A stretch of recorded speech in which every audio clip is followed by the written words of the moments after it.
So if we just have a generic equation of A plus B as the reactants and then C plus D as the products, we can write an equilibrium constant equation of C and D on top and then A and B on the bottom.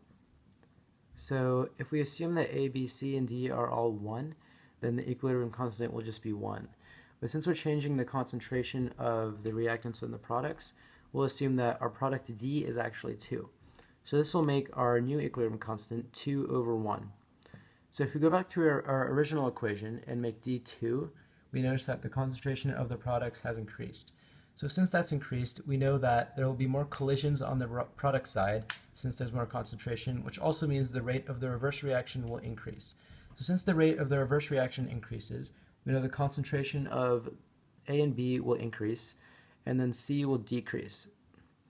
And since that happens, the system will shift to the left, which supports Le Chatelier's principle stating that if there's a disturbance in the concentration of the equilibrium, the system will shift accordingly. And since we had a lot of products, we had to shift to the left side to compensate and create a new equilibrium.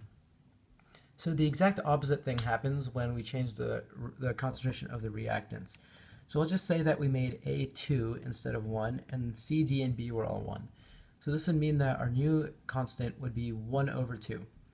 So since the exact opposite would happen, we can make A2, which would mean that there would be more collisions on the left side and the rate of the forward reaction would increase, which would mean that the concentrations of C and D would increase and that B would decrease since more of B reacts with A to produce more C and D.